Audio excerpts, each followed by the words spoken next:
Hey everybody, my name is Rachel and this is my YouTube channel, and today I wanted to talk to you about something that was very dear to my soul because it's something I experience on an almost daily basis, and that is eczema. And specifically, I want to talk about a gluten-free diet for eczema. I'm not going to get into a really long how-to or anything like that, but there's just some things that I want to address that are misconceptions about taking on a gluten-free lifestyle and why you might do that, things like that. So let's get into it. So I have had eczema since I was 5 years old, and between the ages of 5 and 19, the symptoms just kind of came and went, and they would be worse at different times and better at others. We moved around and climates and things seemed to have an effect on it, but overall, during that whole period of time, to some degree or another, I was pretty much experiencing a breakout of eczema almost the whole time. So it wasn't until I was 19 years old and I went to a free clinic in Portland that finally told me to go on an exclusion diet, and I discovered that taking gluten out of my diet and not ever reintroducing it was the only real way that I could not have any eczema symptoms. It still, from there, took me years to get my diet under control to a point where I never had any eczema symptoms for a number of years. So at this point, I have been on a gluten-free diet for about 10 years, since I was 19 and now I am 29. And so I have some things to say about it, and if you are someone who experiences IBS or eczema or a number of other things that seem to be, for some reason, tied to a gluten intolerance or sensitivity, then maybe you should check this out. Maybe you should talk to your doctor. Maybe you should take some tests to determine whether or not that is really a problem for you. The conception I think most people have is that gluten-free diet is going to somehow be a one-to-one changeover diet. Like, you're just gonna eat what you eat now, but you're just gonna eat the gluten-free versions of all of those things. And that's where a lot of people will say things like, oh, there's no way I could afford that. They're looking at gluten-free foods and they're thinking that in order to buy these gluten-free foods, I would have to spend 2 or 3 times as much as the not gluten-free version of the same thing. And this is true, but the thing is, you're actually gonna have to change a lot more about your diet. When I first went gluten-free, I pretty much ate rice, meat, and vegetable dishes every day for my whole life. It sounds kind of boring at first, and I had a learning curve in terms of learning how to cook and things like that. These are things that, you know, you're gonna have to figure out if you're gonna maintain a gluten-free diet, because you're not gonna be able to just eat out all the time. You're not gonna be able to eat processed foods all the time. And like I said, you probably aren't gonna be able to one-for-one switch over everything that you eat for something that's gluten-free unless you're very wealthy and you can afford a diet like that.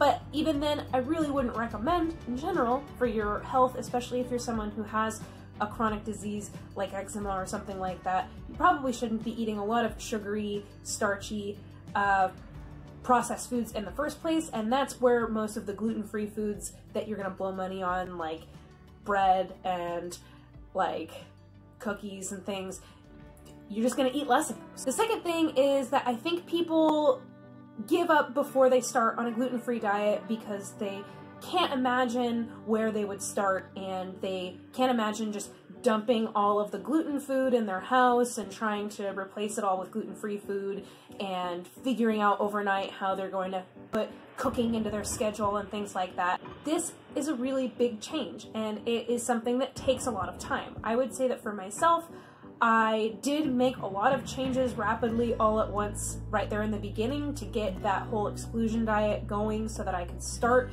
to reintroduce things to my diet. It still probably took me about 3 years to really understand that gluten, for example, isn't always going to be something that is just obvious on the label of a food. Sometimes it has to do with processing. You know, if I'm ever skeptical about a processed food, I just don't eat it. There are some things that you can do to kind of mitigate those issues when you're starting from scratch, or if you kind of accidentally screw up. When we go out to eat, we'll take Glutenese is a brand of enzyme that you can take with your food that will help to digest and break down the gluten. If you are someone like me who has actual reaction to the gluten, this stuff is going to get in your tummy and help break down as much of that as possible before it hits your immune system and starts to send things into overdrive and make things go crazy. And the final misconception that I want to make a point about when it comes to a gluten-free lifestyle is that somehow it's not going to be sustainable, or people are going to jump all in and then they're gonna jump back out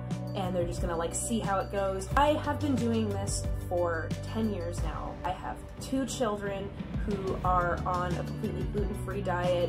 Their older brother does not seem to have any of the same kind of symptoms that I've seen in the younger kids.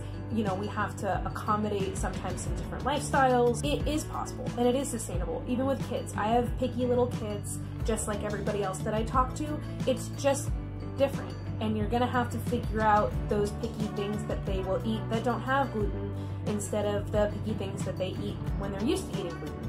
No one's gonna be happy about this change. I had to get to a point in my own life where my body was rejecting my diet and lifestyle so hardcore, I couldn't go on doing normal human things. Like I had to miss work on several occasions because I just couldn't drive. My eyes had swollen shut. That was how bad things had to get before I gave in and decided to take gluten out of my diet entirely. I do understand when people don't want to do it like it's a last resort thing, because lifestyle change is hard. It's one of the hardest things that we're ever gonna do. But on the other side of all of those hard habits is a sustainable lifestyle that you can afford. We have a 5-person family and we somehow manage to feed everyone on a budget. It is a lot of work and forethought, but those things don't seem as big of a deal a few months down the road when you've gotten used to it. So those are the points that I want to make about a gluten-free diet. It's not going to be a one-for-one exchange. It is going to be different. It is something that's going to take a lot of time to implement in your life, and it is sustainable. You can keep it going. You're not just going to throw your hands up in the air and give up one day so that you can go back to the same kind of chronic disease manifestation that you were having before. I promise. Like, I was miserable living the life that I lived while I consumed gluten because it caused me a problem. Believe me, if you try this and 6 months later, nothing's different, you will go back to eating gluten, and that's okay because it isn't a problem for you, and so good for you. Might take 6 months of being off of it to really see all of the symptoms clear up, and suddenly it seems worth it, and you will figure out a way to maintain it. I wanted to have a real talk about gluten and having a gluten-free diet because it's something that recently came up when I went to the dermatologist. I let her know that I have been maintaining my skin for years before a more recent flare-up by having a gluten-free diet. She more or less rolled her eyes and told me that they didn't want to go the allergy route with most people, and it genuinely sounded to me like the concern is that most people can't or won't comply with a gluten-free diet, so you don't see the change that's really terrible in my opinion, because I know it took the end of the world for me to finally do this myself, and if it wasn't for young, full of gumption medical students telling me that I looked like someone who needed to be on a gluten-free diet right during the hype around gluten-free and all that that could do for you, thank God someone did that. And if I had had an underwhelming dermatologist tell me, oh, we don't really like to look at that, guess what? I would have kept eating pizza and I would still be miserable and I would be on medications that would statistically be proven to shorten my life. And that's just the way it is. Like when you take these immune suppressing steroid drugs and things like that, you're not going to live as long as a person who doesn't take those things. The quality of your life will go up, certainly, and that's great. But if you can really figure out what the root cause of these problems are and address it there, in my opinion, that's the best solution for everybody. So thank you for joining me for this very serious and solemn conversation about gluten intolerance. I'm now going to eat 2 beets in front of the camera because I missed making a video last week, so thank you. You gonna join me for that? Hey, so I'm not a big complainer, but I missed last week's video, and I was late on the week before's video, so now I have 2 beets that I need to eat These beets are several days old now from sitting on my counter, and so I'm genuinely not looking forward to eating these, but I said that I would, so I'm going to do it.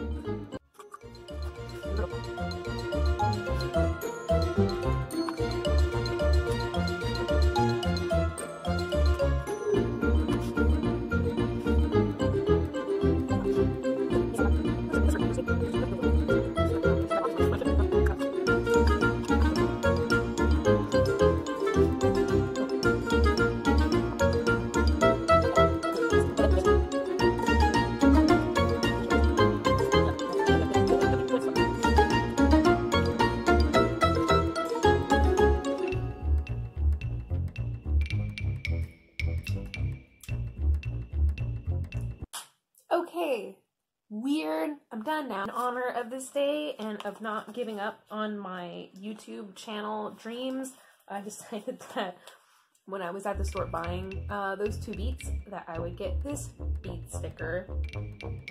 Beets.